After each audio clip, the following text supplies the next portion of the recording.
पांडवों को 12 वर्ष का वनवास और 1 वर्ष का अज्ञातवास मिला था। अज्ञातवास की शर्त रखी गई कि यदि इस दौरान पांडव पहचान लिए जाते हैं या मिल जाते हैं तो उन्हें फिर से 1 वर्ष का अज्ञातवास झेलना होगा। वे विराट नगर के लिए चल दिए। विराट नगर के पास पहुंचकर वे सभी एक पेड़ के नीचे बैठ गए। युधिष्ठिर ने बताया कि मैं राजा विराट के यहाँ कंक नाम धारण कर ब्राह्मण के वेश में आश्रय लूंगा। उन्होंने भीम से कहा कि तुम वल्लभ नाम के विराट के यहाँ रसोइये का काम मांग लेना।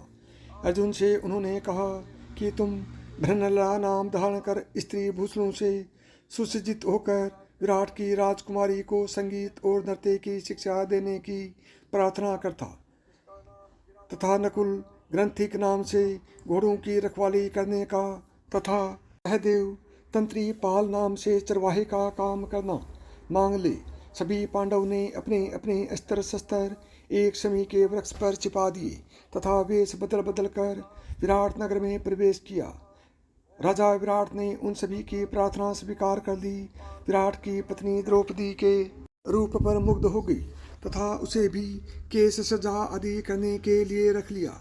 द्रौपदी ने अपना नाम शरैंद्री बताया।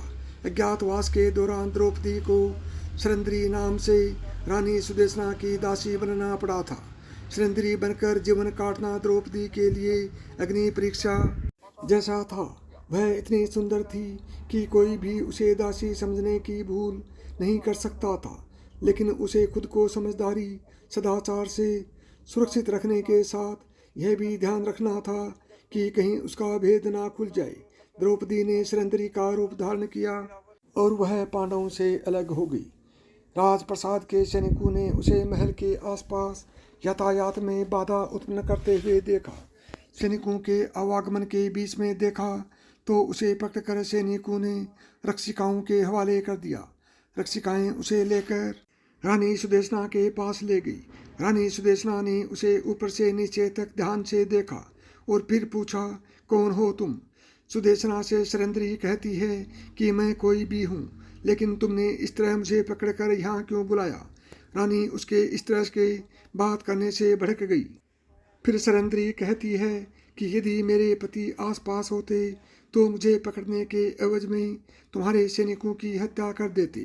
तुम उनके पराक्रम को नहीं जानती हो। इस तरह रानी से उसका वाद विवाद होता है। अंत में रानी समझ जाती है कि यह कोई साधारण स्त्री नहीं है, यह हमारे काम की हो सकती है। वह पूछती है कि घर कहाँ है तुम्हारा? यहाँ किसी संबंधी के पास आई हो? तुम्हारा पति कहाँ है? यह सुनकर शरैंद्री उदास होकर कहती है कि मेरे पति विदेश गए हैं। उनकी उपस्थिति का लाभ उठाकर मेरे ससुर ने मुझे घर से बाहर निकाल दिया, क्योंकि हमने गंधर्व विवाह किया था। अब मेरा कोई घर बार नहीं है और असुरक्षित हूँ।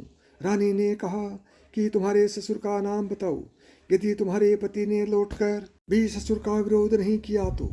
शरैंद्री कहती है कि मैं अभी कुछ नहीं बता सकती, लेकिन यदि मेरे पति ने लौटकर भी मेरा साथ नहीं दिया तो मैं आपकी, उनका और उनके पिता का नाम, गांव सब कुछ बता दूंगी। रानी सुदेशना को शरैंद्री पर विश्वास हो गया। उसने कहा कि क्या तुम सचमुच ही केश विनाश का कार्य जानती हो?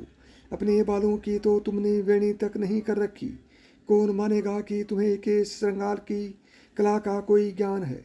शरैंद्री ने कहा, मैं अपना केश विनाश केवल अपने पति के लिए करती हूँ महारानी। वे लौट आएंगे और मुझसे प्रसन्न होंगे तो उनको रिझाने के लिए वेणी भी करूँगी और अपना श्रृंगार भी। महारानी बोली, बातें तो बहुत लुभावनी कर लेती हो, किंतु अपनी बात का प्रमाण दो तो जानूं। यह सुनकर शरैंद्री ने अपनी कला का प्रदर्शन करके महारानी को चमत्कृत कर दिया और वह उनके यहाँ उनकी दासी के रूप में नियुक्त होगी। इस तरह पांचों पांडवों ने भी अपने अपने तरीके से राजमहल में अपना अपना स्थान बना लिया।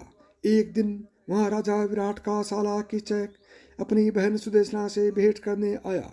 जब उसकी दृष्टि शरैंद्री पर पड़ी तो वह काम पीड़ित हो उठा तथा शरैंद्री से एकांत में मिलने के अवसर की ताक में रहने लगा। यह बात द्रौपदी ने भीम को बताई तो भीमसेन बोले, तुम उस दुष्ट कीचक को अर्धरात्रि में नृत्यशाला में मिलने का संदेश दे दो। नृत्यशाला में तुम्हारे स्थान पर मैं जाकर उसका वध कर दूंगा। भीम ने ऐसा ही किया। अगले ही दिन विराट नगर में खबर फैल गई कि शरंद्री के गंधर्वपति ने किचक को मार डाला और इसके बाद तो स्थिति ही बदल गई। दुर्योधन के गुप्तचर वहां तक पहुंच गए। तो प्रिय भक्तगणों, यदि आपको यह कथा पसंद आई हो और आप इसी तरह की कथा सुनना चाहते हैं तो अभी मिथांश की कहानियाँ यूट्यूब चैनल को सब्सक्राइब करें। जय श्री कृष्ण।